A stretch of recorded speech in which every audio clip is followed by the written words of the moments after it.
we go. What's up, everybody? We are back with another episode here. And today, I know we're a little late on this one, but we're going to talk about the Grammys. And we're going to talk about specifically the land acknowledgments and Billie Eilish. So let's start off with the clip of what this young genius had to say about our immigration policy here. Here we go. This is Billie Eilish, a singer, allegedly, who is accepting an award here at the Grammys. No one is illegal on stolen land.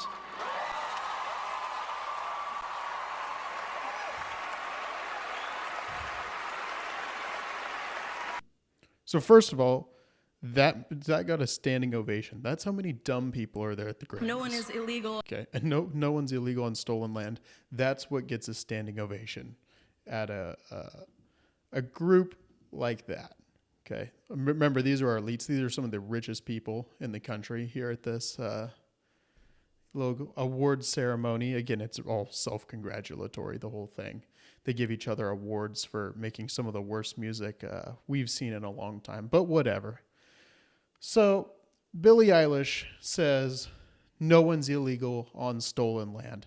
And, she's been getting owned online for several days now because it turns out her mansion is also on stolen native land. And I can assume she's not going to be giving it back anytime soon. She could donate the land to the tribe that it was stolen from, that she stole it from, I guess. Because either, she is the heir of this really unfair system that she's helping purvey here, or at least she's supporting. I don't know. She seems like she's not going to give it back. So we'll see. But, the people like her, they become famous for their talents that I guess people like her music. I don't like her music, but I guess some people do. So she has no real level of intelligence. She's just a good singer. Okay. And that's good enough to boost your ego. If you can make, millions of dollars as a 20-something-year-old singing, you probably think you're the shit and that you're pretty cool. So these people think that these celebrities think their opinions on politics matter, even though they didn't make any money based on their political opinions. They made their money for things like acting and singing and things like that. So let's dive into her assertion there a little bit. No one's illegal on stolen land. Let's talk about the land and who stole it over the years. So we don't have great records of how many times the land in California changed hands between Native American tribes, but they were there for thousands of years and they were very warlike. We can assume that, I think they said the Tonga tribe was the tribe that had owned the land before it was colonized by the Spanish. We can assume they did not just sprout up from the ground there and had owned the land for thousands of years peacefully ever since.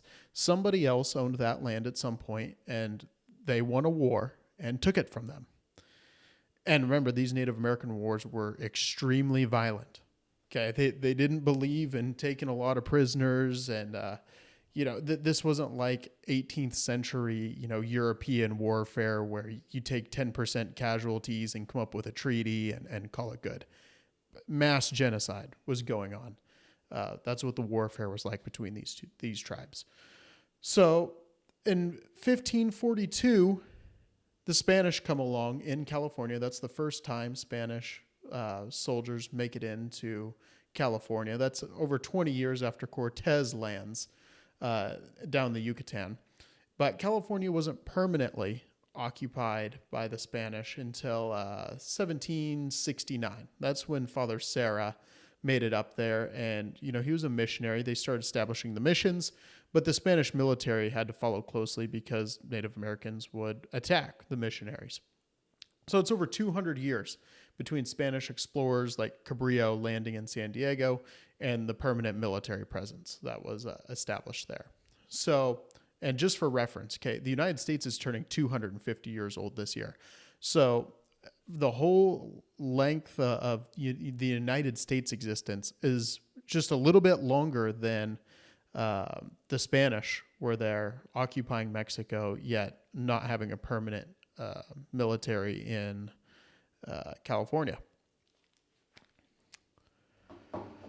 So in 1769, okay, we established that the missionaries make their way up there, and all sorts of atrocities take place. Okay, 200,000 Native Americans are killed. They're forced to live on the missions.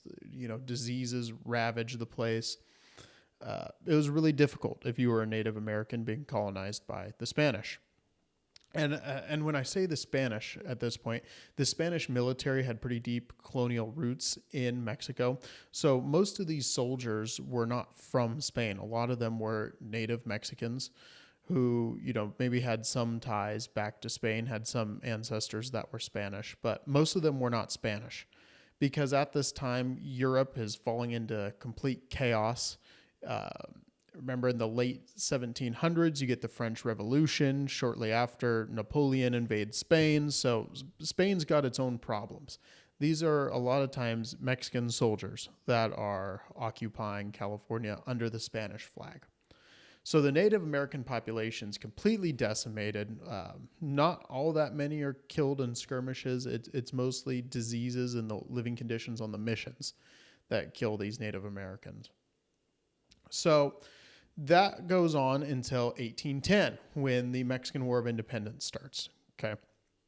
And so just so we're clear, this all of California's existence up until now, 1810, nobody has legitimately, quote unquote, occupied the land in California. We've already established Native Americans were fighting over it for probably thousands of years. The Spanish go in and take it. After hundreds of years of integration, it's now Mexican soldiers that are occupying California, and the Mexican War of Independence is starting. So that lasts 11 years, where it's the Mexican, you could call it like juntas, are fighting back against the Spanish monarchy, who's been deposed by Napoleon. It gets really complicated there for the Mexican War of Independence, but Mexico wins, and they establish the first Mexican Empire. It ends up falling after 2 years, and then they establish the first Mexican Republic. And the same exact soldiers, okay, who had colonized California under the Spanish flag end up switching their allegiance right before the end of the war, and they now serve under the Mexican flag. Same exact soldiers. They don't fight any major battles up there, but they do switch their allegiance. So now what you've got is the Mexican flag flying, no longer the Spanish flag, the Mexican flag is flying over California. And the Mexican government owns California for 27 years, okay? Because the Mexican-American War breaks out shortly after the Mexican War of Independence. So Mexico loses the Mexican-American War, and they sign the Treaty of Guadalupe Hidalgo, which ends the war. And the U.S. has to pay $15 million for the territory that's now California and several other Western states, and the United States government has to assume all of the debt that the Mexican government owes the now American citizens. So this is the first time right here. The United States buys the territory of Canada, or the territory of California, from Mexico. It's the first time it changes hands in, the most legitimate way that it ever has been. It's led up to by war, the Mexican-American War. But again, because of the rules of what started as European warfare and then translates over to North American warfare, you have to buy the property that you take from a government after you defeat them in war. You can't just annex it from them. You have to pay for it. And again, what was paid, the $15 million seems kind of ridiculous now, but that's roughly what we paid per acre in the Louisiana Purchase, where we had no war with France. We just bought for what, France considered it to be fair market value. So the United States acquires California in the most legitimate way that the land there had ever changed hands. Okay. It was not stolen. It was won in a war and then paid for anyways because of the norms of the time.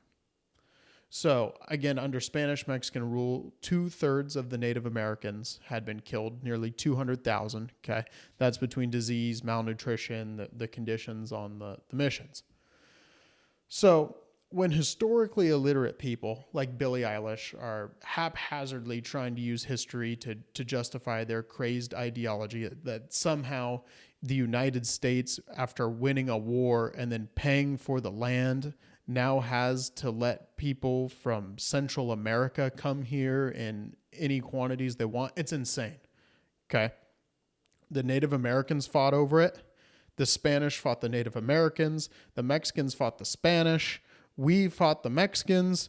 And then we ended up paying them for the land. And now the United States owns it. The land is not stolen.